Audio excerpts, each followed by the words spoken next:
Venezuela se conecta con el mundo lusófono. Llega la 6ª edición de nuestro encuentro virtual de escritores. Del 26 al 30 de diciembre celebramos la lengua que une continentes. Este año, el encuentro rinde homenaje a Camilo Castelo Branco, la pluma que forjó el romanticismo portugués. 5 días de diálogos con voces contemporáneas de 3 continentes.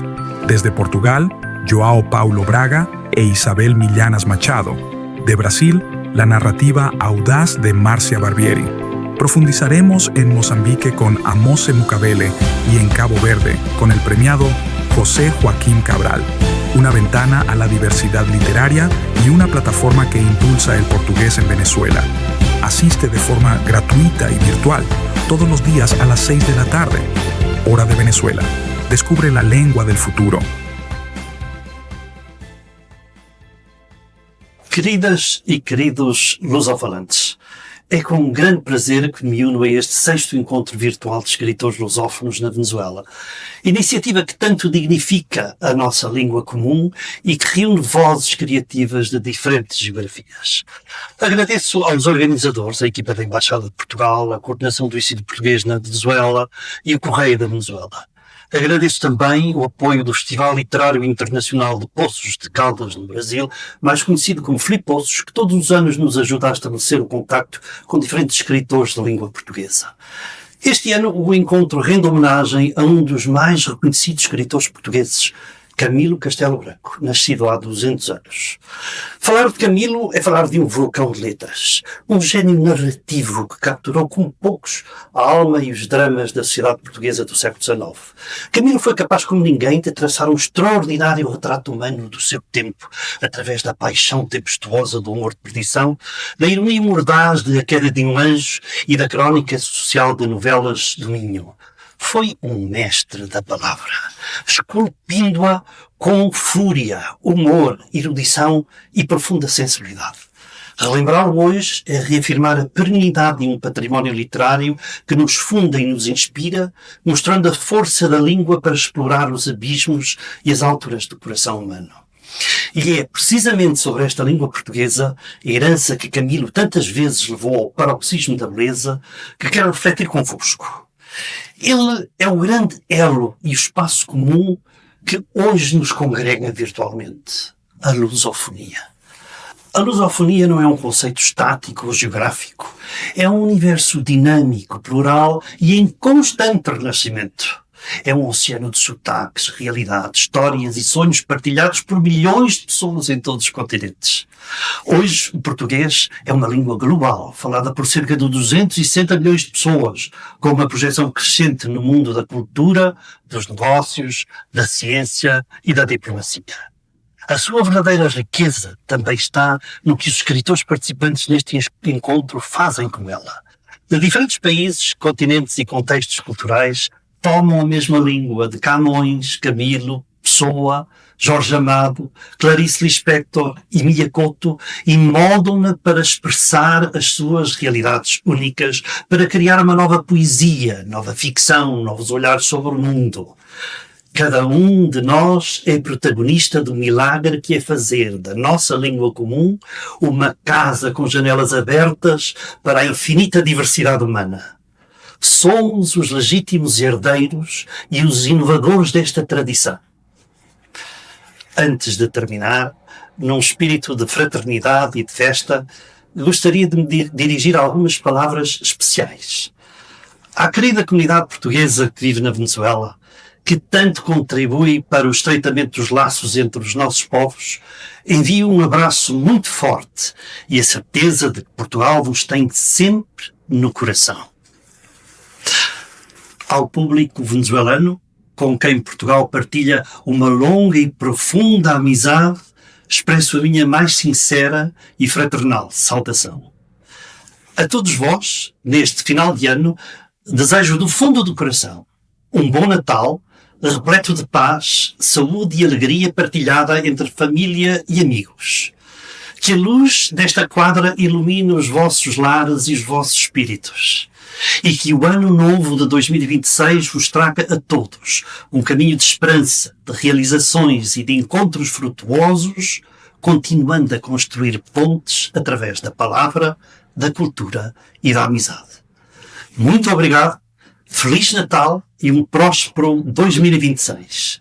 Viva a lusofonia, viva a língua portuguesa. Bom dia, boa tarde, boa noite. Meu nome é Rainer Sousa, sou coordenador de ensino português na Venezuela. Bem-vindo ao 6º Encontro Virtual de Escritores Lusófonos na Venezuela. Esta é uma atividade que conta com o apoio da Embaixada de Portugal, a Coordenação de Ensino Português na Venezuela, o Instituto Camões, Instituto da Cooperação e da Língua, também do Correio da Venezuela e da Filipossos no Brasil. E começamos este encontro com uma escritora portuguesa, Isabel Millanas Machado, que eu quero agradecer a oportunidade que nos dá de poder falar sobre literatura e sobre a obra desta jovem escritora portuguesa. Isabel, muito obrigado por ter aceito o convite. Muito obrigada eu por me terem lembrado de mim pelo convite. Obrigada eu, era essa. Sim. Eu vou apresentar a Ana Isabel, ou Isabel Millanas Machado, formada pela Faculdade de Letras da Universidade de Lisboa e mestre em teatro pela Escola Superior de Teatro e Cinema. Escreve poesia, teatro e contos, tendo sido a escritora residente do Filipossos 2025, com apoio do Instituto Camões. Trabalha com gestão de projetos de leitura em escolas e frequenta doutoramento em artes performativas com investigação no âmbito da dramaturgia. Trabalhou com as estruturas Companhia Clara Andermatt, CCB e Real Pelágio na área da produção e comunicação. Integra o coletivo Câmara desde 2018, com espetáculos que se dedicam à escrita partilhada e em comunidade. O trabalho em coletivo é uma das maiores fontes de inspiração e diálogo. Entre as suas publicações, as suas obras, Robes, em teatro, 2016, Os Ratos, também teatro, Azul e Verde, poesia, em 2022, A Piadeira do Sul, também teatro, 2023, Contos, Pouco Exemplares, 2023, 2024, O Sol em Maio, o livro de poesia, e Mosaico, que é um conto, em 2025. Muito bem. Isabel, fala-nos então um pouco de si, onde nasceu, onde cresceu, e como é que estes ambientes e a sua jornada pessoal a influenciaram a enverdar pelos caminhos da literatura. Fiquei aqui com uma quebra, perdi a Sim, internet. tranquila. Fala-nos um pouco de si, Isabel, Uhum. onde nasceu, onde cresceu, e como é que estes ambientes a influenciaram a enverdar pelos caminhos da literatura. Então, eu chamo-me Isabel Milhanas Machado, eu tenho 34 anos, eu nasci em Lisboa, no centro da cidade, no Campo Santana. Para quem conhece bem a cidade de Lisboa, é uma das zonas mais centrais, portanto sempre vivi num meio com muito ambiente de cidade e dessas de todas as influências que o meio citadino e das pressas e das urgências nos dão. Cresci numa família em que, curiosamente, os meus irmãos também acabaram por enverdar por áreas artísticas, e eu calculo que tivesse havido aqui no seio da minha família alguma coisa que tivesse brotado para todos nós termos seguido as humanidades e as artes no geral, o meu irmão também, poeta. Portanto, eu creio que uma das grandes influências foi, sobretudo, esta necessidade em casa de estarmos muito atentos ao mundo, ao que se passava no mundo. O meu pai, principalmente, com um cariz muito interventivo do que se passava a nível o que se passa a nível da nossa sociedade, que infelizmente até aos dias de hoje, injustiças sociais, etc. Então, eu acho que tudo isso eu fui vendo, acabando por ver na literatura, e aí a importância das escolas é fundamental, de todos os professores que eu tive nas áreas do português e da literatura. Foi sempre um caminho que eu fui vendo lado a lado para um futuro possível. Tanto do teatro, quando comecei a descobrir o teatro, e pela leitura, que acho que a leitura é o mais importante, seja para quem vive da escrita, para quem não está na área das humanidades, das artes. Acho que a leitura, desde pequeninos para todas as crianças, é o mais importante, e é isso que nós temos que preservar e que continuar com as nossas crianças e com o futuro. Por isso, talvez estes ambientes todos que eu tenha convivido tenha ajudado a me deparar com a importância da cultura e da arte, ah, no dia a dia das pessoas e não ser uma coisa afastada. Eu acho que a arte, principalmente, deve ser uma coisa que está à mesa connosco e que deve ter a mesma importância do que todos os grandes poderes, comerciais e económicos. Sim. Esta arte de contar histórias, o que há na escrita que te terminou por cativar e a manter ligada à literatura? Eu para já eu comecei na escrita, justamente assim na escrita mais desenvolvida, não é? Mais como um trabalho que eu gostava de fazer através do teatro, e o teatro foi aí a minha ponte de entrada para tudo o resto.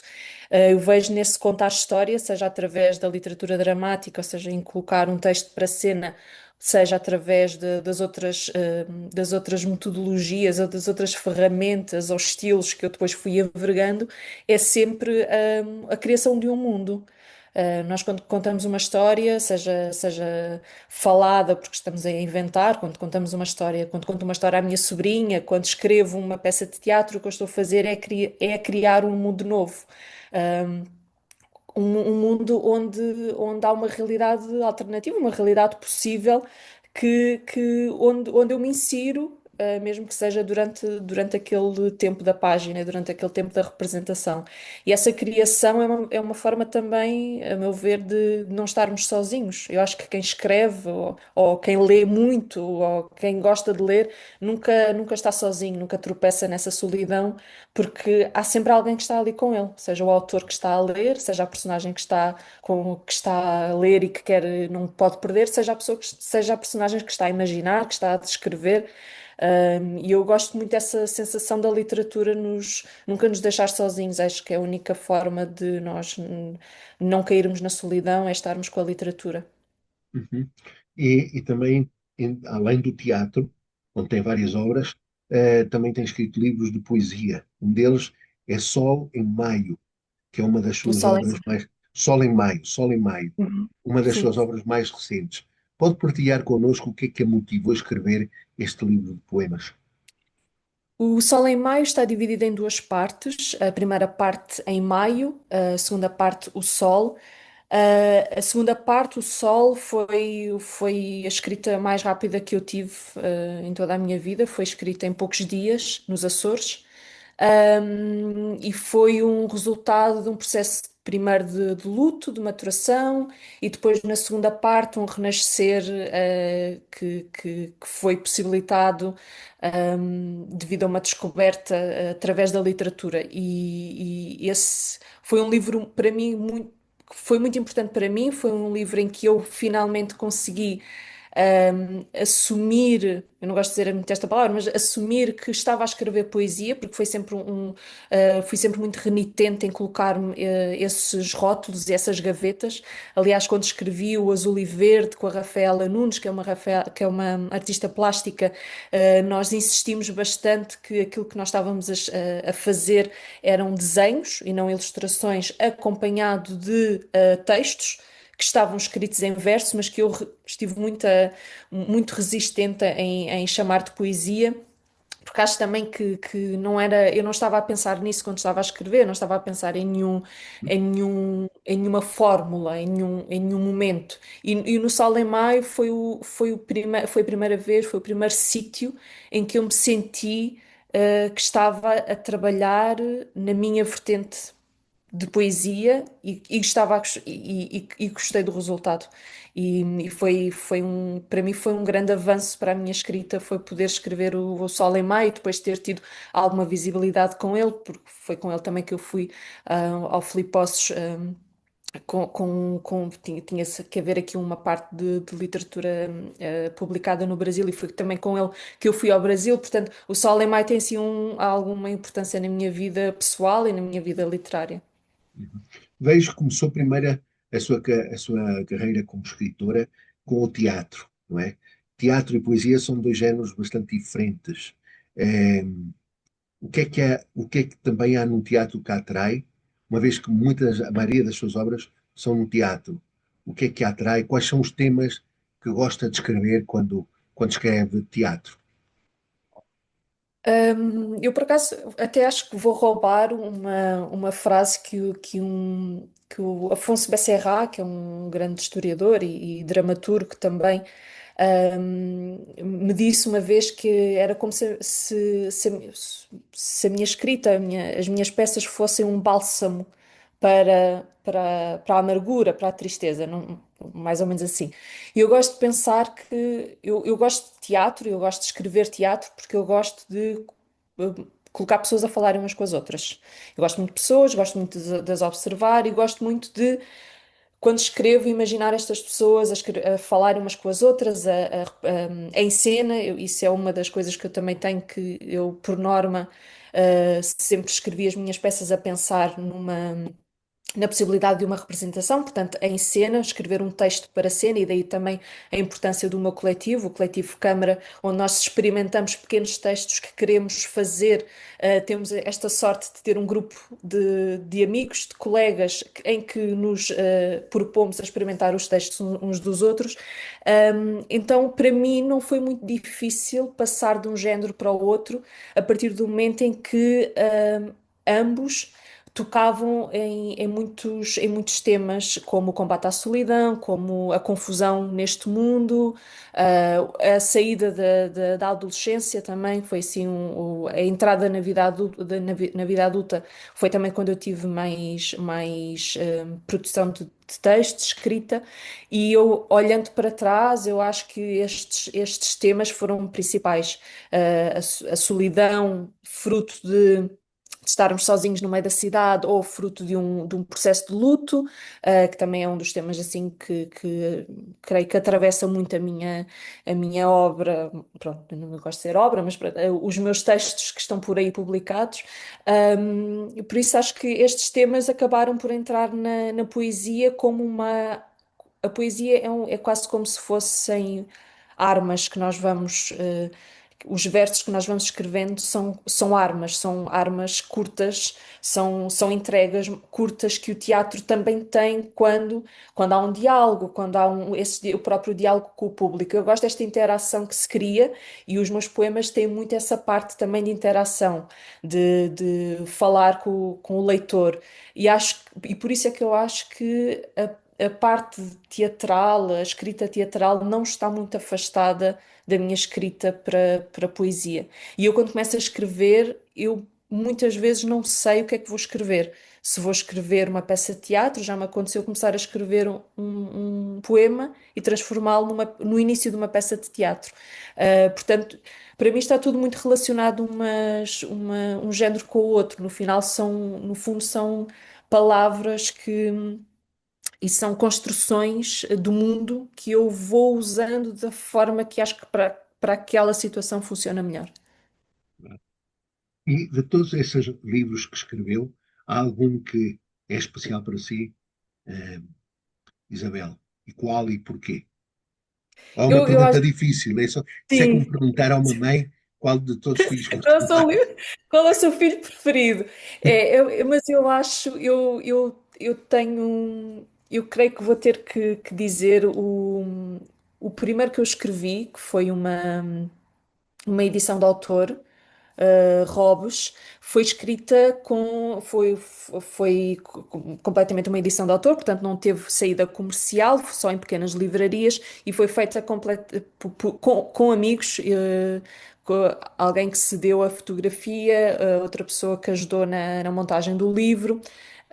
E portanto, esse livrinho, que é um pequenino livro, que é o resultado do espetáculo que encenei, Robes, tem muito significado para mim porque foi o primeiro. Foi assim, é aquele que eu tenho dois exemplares em casa e são os últimos, não existem mais e provavelmente nunca irão existir mais. Então é aquele que eu guardo com muito carinho por ter sido o primeiro. Sim. É, como vê como é que analisa ou vê o panorama literário português contemporâneo, particularmente no que diz respeito ao lugar e à voz das mulheres escritoras hoje em dia em Portugal? Acha que há suficiente protagonismo de escritoras portuguesas ou continua a ser um mundo netamente masculino? Começa a haver, acho que começa a haver e há muitos coletivos também que estão a trabalhar não só sobre a questão do feminismo, também sobre questões de género e muitas vezes elas estão ligadas umas com as outras, estas questões. Há muitas autoras que eu acompanho, e acho que neste momento em Portugal há uma produção de escrita, de escrita, seja para crianças, que é todo um mundo que floresce quem me dera ser criança hoje em dia, muito pequenina, para ter acesso a estes livros, que são para adultos lerem, são para toda a gente ler, mas eu acho que a força que vibra da poesia hoje em dia em Portugal é muito interessante e é muito vibrante. Há umas que eu acompanho mais porque tenho algum carinho especial. Nós vimos de um ano também um bocadinho difícil. 2024 foi um ano em que perdemos para mim, duas grandes escritoras, a par de muitas que até muitas ficam um bocadinho mais desconhecidas, mas em 2024 perdemos a Adília Lopes, perdemos a Maria Quintãs, que é uma escritora também muito diversificada, e eu também gosto muito destes géneros de escrita que tanto estão no teatro como na poesia, como muito na tradução. Portanto, foi um ano de 2024 complicado, e há nomes que eu acompanho e que acho que merecem, acho que se deve falar do que se faz e do relevo que tem e não nos agarrarmos àquilo que está por fazer e a maneira de nos agarrarmos é lermos estas poetas, é divulgarmos o trabalho destas poetas e também tentarmos consolidar as tentativas e as resistências que existem por parte de muitas editoras de poesia. Eu aqui Uhum. estou-me a focar muito na parte da poesia porque é de facto o ramo em que eu estou mais atenta, porque continua a ser uma estante mais pequenina das grandes superfícies comerciais, portanto acho que é aquele que nós temos que dar mais atenção e há muitas editoras que resistem e que estão nos mercados com muita dificuldade e é essas que nós temos que olhar, como a Dor da Correria, por exemplo, é um ótimo exemplo de uma resistência que edita, por exemplo, uma das autoras que eu tenho acompanhado mais ultimamente, que é a Rafaela Jacinto, porque também tem um trabalho aqui muito nas artes performativas, no teatro, nas artes plásticas também, mas muitos outros nomes, como a Tatiana Faia, ela própria, uma poeta que tem um projeto literário muito interessante, que é a Enfermaria 6, onde eu também publiquei muito mais jovem do que sou agora. Eu ainda sou jovem, mas ainda era mais. Portanto, são nomes que eu vou acompanhando e que eu faço muita força para sempre que percebo que estão em festivais, que estão em feiras, que estão em divulgar o seu trabalho, em comprar os livros, em alimentar todo este mercado, porque não vale a pena só partilharmos ou só. Não, temos que acompanhar o trabalho, temos que comprar, temos que mostrar que nos faz falta. E as vozes femininas fazem-nos falta, não é? Nem precisamos de dizer o porquê, não é? Há toda uma história contra nós. Para eu chegar aqui, houve muitas mulheres que não chegaram. Ainda, portanto, tudo o que nós pudermos fazer enquanto público, enquanto colegas de escrita, em divulgar, eu vou fazê-lo. E por isso, quando me perguntam um autor, eu digo uma autora, uma Rafaela Jacinto, eu digo uma Tatiana Faia, eu digo uma Maria Braz Ferreira. Portanto, acho que é por aí. Acho que é também desviarmos os diálogos quando aparentemente estão controlados por uma ideia masculina ou por uma ideia, nem digo masculina, mas quando as coisas só têm uma vertente, é porque há Uhum. muitas delas que estão a ficar de lado. Claro. Este ano celebramos, Isabel, os 200 anos do nascimento de Camilo Castelo Branco. Na sua perspectiva como escritora, qual é o valor e a atualidade da obra camiliana para os leitores e escritores do século XXI? A sua opinião, uma opinião sobre a obra de Camilo. Eu acho que está um bocadinho esquecida em alguns momentos. Eu sou da geração que leu que leu o Amor de Perdição e foi um dos livros que eu mais gostei na altura.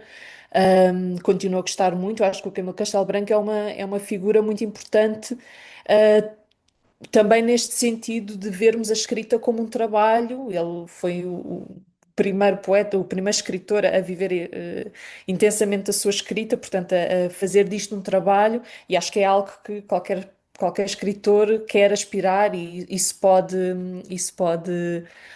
observar neste exemplo para continuar. E é um autor que tem uma obra muito diversificada.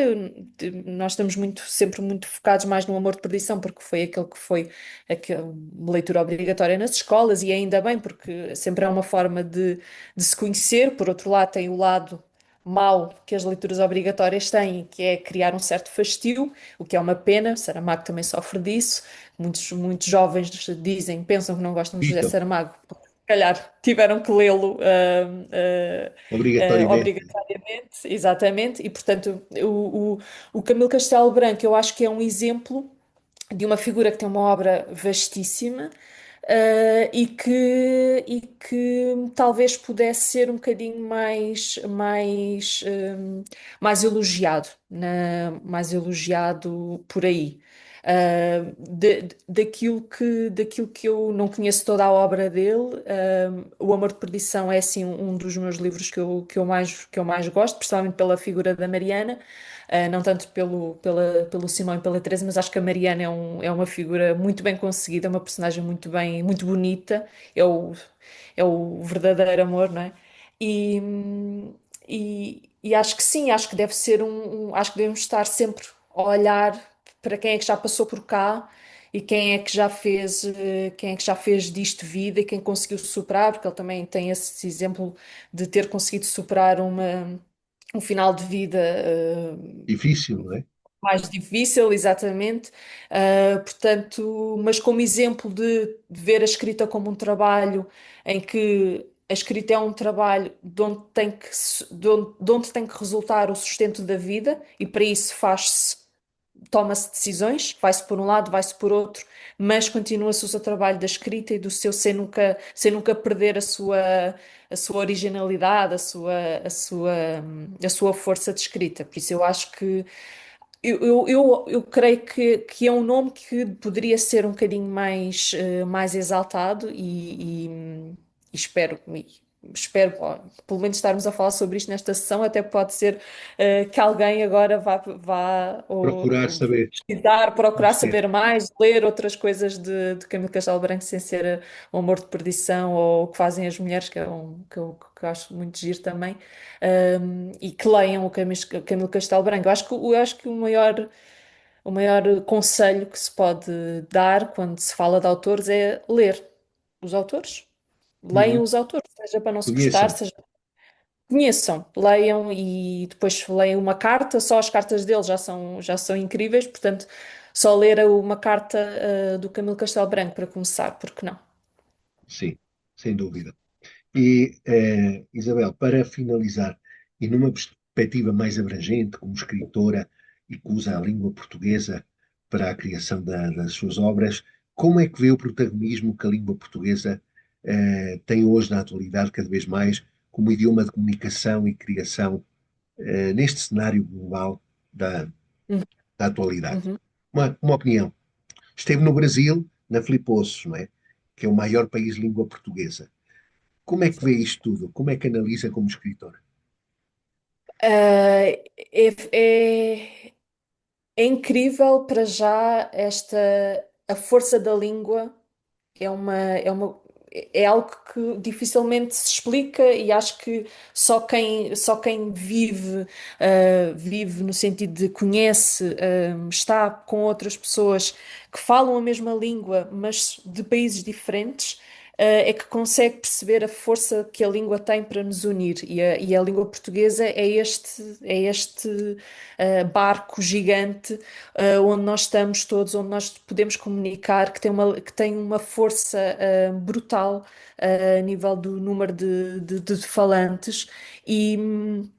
E cada vez mais eu acho que o falarmos, o escrevermos em português, a escrita académica, o progresso académico ser escrito em português, continuarmos com o português como língua que nos une e tentarmos balançar aqui outra avalanche de supremacia, se quisermos, assim, de maior destaque. Eu acho que a língua portuguesa pode ser, tem que ser algo que nos une a todos em diferentes continentes e que estamos todos unidos pela mesma. Porque, porque é tão bonito perceber que varia aquela palavra, varia aquele. A maneira como dizemos aquela palavra, varia aquele sotaque, varia naquela região, mas depois há sempre uma memória de antepassado que está presente. E essa força é algo que a língua portuguesa tem, que a língua portuguesa vai continuar a ter, e o Filipe Ossos é um exemplo disso, que temos pessoas de variados sítios e em comum temos a língua portuguesa, e de repente é como se há uma meta que nós já ultrapassamos, já estamos juntos numa etapa que nós não vimos passar, que simplesmente está enraizada em nós quando falamos.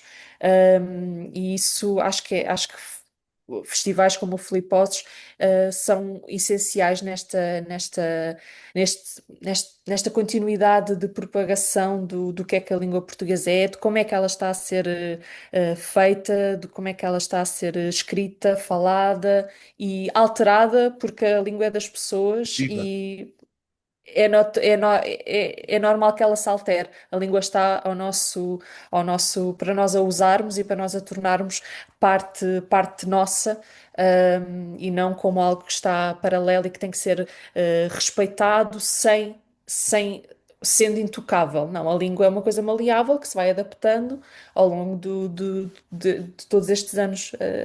Sabemos isso, portanto, e o futuro vai ser esse também, não vai cair não vai morrer, vai ficar cada vez mais viva e graças à leitura e à literatura e ao apoio à língua portuguesa, será esse o caminho, certamente.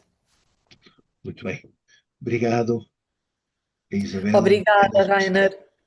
Obrigado Muito obrigada eu. por dar o seu tempo aqui para a Venezuela e para o público hispano-americano de língua espanhola, que é também uma irmã da língua portuguesa, não é? Eh, Claro. no outro dia Exa- vi um artigo bastante interessante. Quantidade de falantes das línguas ibéricas no mundo é incrível. Juntando o mundo hispânico e o mundo lusófono, é uma coisa incrível, tem um poder imenso, Incrível. não é? Uhum. Então, é, é uma coisa bastante que devíamos valorizar, não é? A irmandade entre estas línguas e o mundo hispano-americano às vezes desconhece muito do que acontece no mundo lusófono, tanto nas Pois. Américas como talvez também na Europa, não sei, em Portugal, Espanha, Uhum. desconhecem um pouco. Por exemplo, o Camilo Castelo Branco é desconhecido praticamente no mundo hispano-americano, que talvez seja Pois. conhecido no Brasil, tenho a certeza que sim, mas no mundo hispano-americano, Camilo Castelo Branco ainda é um desconhecido. Há um caminho por fazer, não é? Há um caminho por fazer, mas esta é a importância também do ensino da língua, Da cultura, da destes literatura. contactos, dos festivais, dos programas de leitura, de começarmos nas escolas, de irmos por aí afora até o ensino universitário. Acho que é por aí o caminho. Acho que a escola tem esse papel também fundamental na preservação da língua e do conhecimento de outras. É o que estávamos a falar, não é? Quando parece que só há um caminho, é porque nos estamos a esquecer de muita coisa para o lado e a escola tem que abrir essa janela, a escola tem que dar o panorama, o whole picture de tudo, senão tem que ser por aí. Sim. Muito obrigado, Isabel. Ficamos então com esta entrevista, Isabel Medianas Machado. Muito obrigado e felicidades. Muito obrigada eu e felicidades também. Muito obrigada a todos que nos estão a ver.